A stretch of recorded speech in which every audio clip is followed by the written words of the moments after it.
दोस्तों नमस्कार। Online Gurukul tricks में आपका स्वागत है। आज हम एनालिसिस करेंगे बिहार बीएड का जो काउंसलिंग होगा, उससे बहुत तरह की समस्याएं आ रही है, कुछ कंफ्यूजन आ रहा है कि वैसे कैसे होगा। जैसे आप लोगों ने सब काउंसलिंग फ़ी तो फिलअप कर दिया होगा। ये हमारा यहाँ देखिए 4 तरह का फ़ी आएगा, वो हम डिस्कस करते हैं आपको। काउंसलिंग फ़ी है आपका 1000 रुपया। ये 1000 रुपया आपको जमा करना पड़ेगा यदि आपको सीट अलॉटेड हो गया है तो। और यदि सीट अलॉट नहीं हुआ है तो कोई बात नहीं, नेक्स्ट राउंड के लिए आप इंतजार करिए, तो उसमें आपका नाम फिर से आएगा। तो उसके बाद आपको काउंसलिंग फ़ी जमा करने के बाद आपको काउंसलिंग करवाना पड़ेगा। तो यहाँ पे बेसिकली कन्फ्यूजन क्या आ रही है कि कैसे काउंसलिंग कराया जाए, और कैसे यदि हमको जो कॉलेज अलॉट हुआ है, यदि हम उस कॉलेज को चेंज करना चाहते हैं तो हम कैसे करें।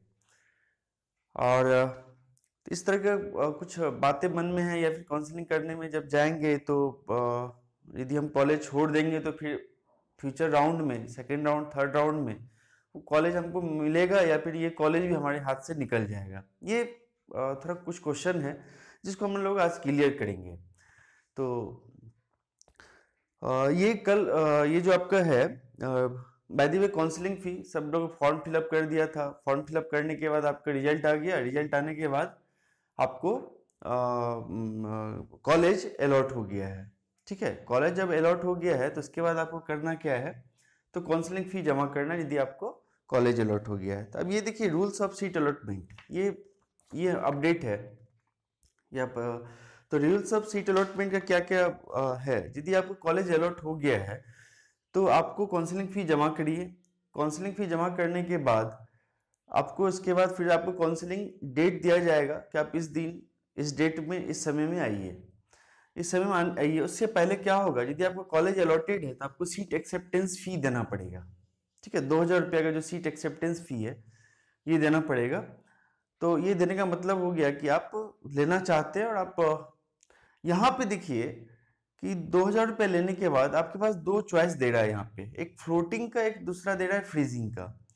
फ्लोटिंग का केस हो गया आपका कि यदि आप जो कॉलेज मिला है उससे आप संतुष्ट नहीं हैं, आप चाहते हैं कि हमारा जो अपर प्रेफरेंस लेवल का कॉलेज है वो हमको मिले, तो आप वहाँ पे इस केस में आप फ्लोटिंग चूज करेंगे।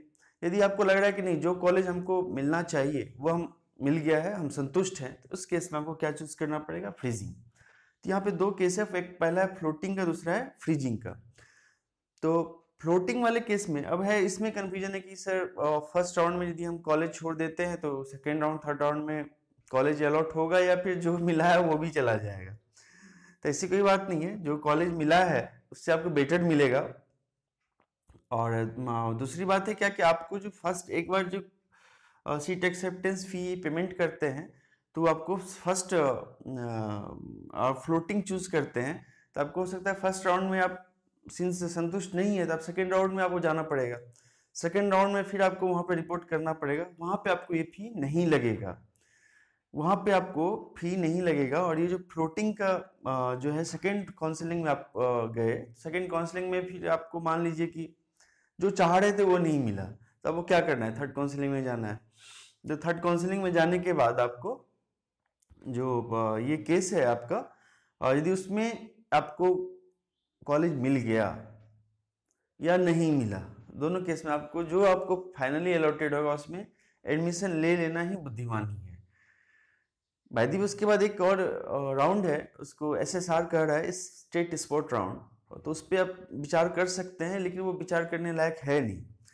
उसमें पता नहीं किस कॉलेज में सीट खाली रह जाएगा या नहीं रहेगा, तो उसमें आपको बहुत दिक्कत हो जाएगी। इससे बेटर है कि थर्ड राउंड तक आपको एडमिशन ले ही लेना है यदि आप लेना चाहते हैं तो सीट एक्सेप्टेंस फी 3 बार जो काउंसलिंग होगा वो फ्लोटिंग केस में एक बार ही पैसा आपको जमा करना है, 3 बार जमा नहीं करना है। और दूसरी बात है कि फ्लोटिंग का जो केस है आपको बेटर कॉलेज मिलेगा। और जो आपका रैंक है, बाय द वे देखिए ये तो बात सही है ना कि जिसका अच्छा रैंक उसको सबसे बेस्ट कॉलेज ऑप्ट करने का चॉइस रहना चाहिए, तो वही इसमें ये बनाया है।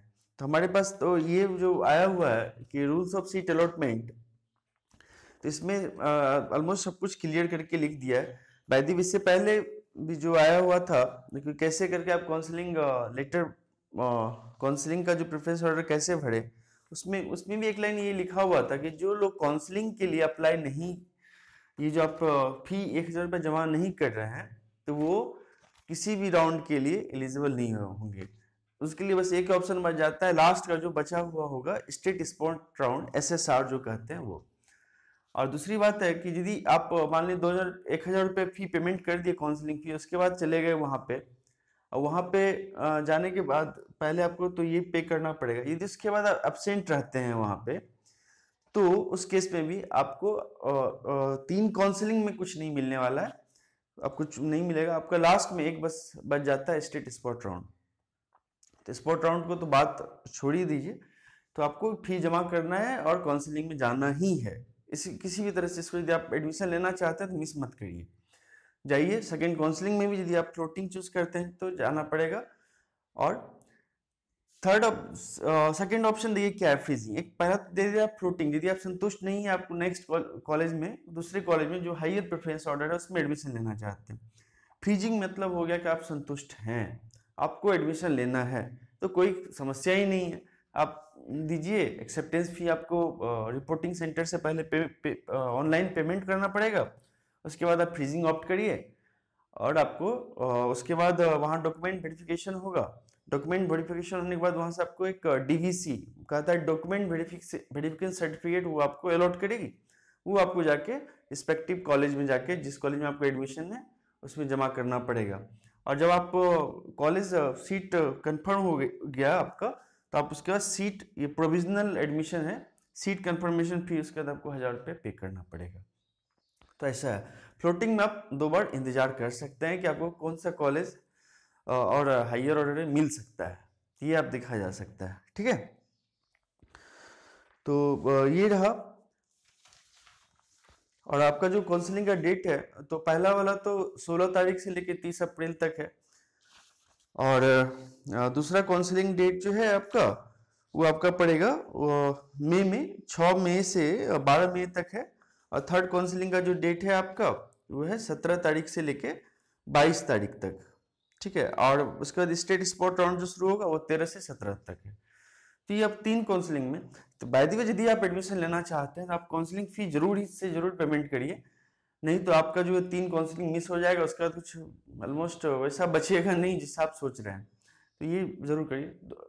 तो इसमें जो भी कंफ्यूजन हो रहा है, और तो आप हम क्वेश्चन ये कमेंट बॉक्स में लिखिए, हम आपको उसको क्लियर कर देंगे। और काउंसलिंग फी 1,000 रुपया, आपको ये 3 तरह का फी आपको ये दिख रहा है। काउंसलिंग फी 1,000, और जाने से पहले सीट एक्सेप्टेंस फी 2,000 रुपये ऑनलाइन पेमेंट करना पड़ेगा, ये 16 तारीख के बाद।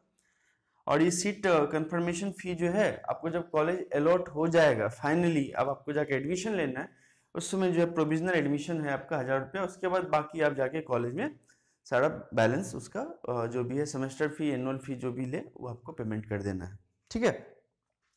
तो ये रहा। दूसरा भाई यहाँ पे आता है क्वेश्चन कि किस कॉलेज का किस तरह का फी है। तो ये हम क्लियर बता दें कि जो अभी जो फी स्ट्रक्चर है, जितना भी प्राइवेट कॉलेज है उसका सेम है, गवर्नमेंट कॉलेज का ऑलमोस्ट सेम है। तो फी स्ट्रक्चर में जो है आपका, जो प्राइवेट कॉलेज है उसमें ऑलमोस्ट 1.5 लाख के आसपास आपका खर्च पड़ेगा 2 साल का। और इस इधर का जो है गवर्नमेंट कॉलेज का थोड़ा फी कम है, 50 से 60 हज़ार तक आपका खर्च पड़ता है, और कुछ कॉलेज में तो इससे कम भी है। तो कुल मिला के यही इसका फी स्ट्रक्चर है। और ज़्यादा कन्फ्यूजन वाली कोई बात है नहीं इसमें। आपको यदि इस कॉलेज से संतुष्ट नहीं है तो आप ऑप्ट करिए सेकेंड काउंसलिंग वाला, क्लियर होगा। और आपको इससे बेटर कॉलेज मिलेगा ही मिलेगा, नहीं मिलने का कोई सवाल है, क्योंकि आपने जो अपना सीट छोड़ा है वो तो आपको मिलेगा ही। और यदि आपको लोअर रैंक वाले तो आपको फिलअप करने वाले हैं नहीं, ठीक है। तो आपका कुछ अच्छा ही होगा, तो उसमें पैनिक होने की कोई ज़रूरत है नहीं। और आशा करते हैं कि आपको आपका सारा कन्फ्यूजन क्लियर होगा। तो दोस्तों आज के लिए इतना ही। तो यदि आपको मेरा प्रयास पसंद आया हो तो प्लीज़ लाइक करें, और हमारे चैनल को सब्सक्राइब करें। हम इसके और अपडेट देते रहेंगे ताकि आपको काउंसलिंग में या फिर एडमिशन होने के बाद कोई परेशानी ना हो, ठीक है। ठीक है दोस्तों, धन्यवाद।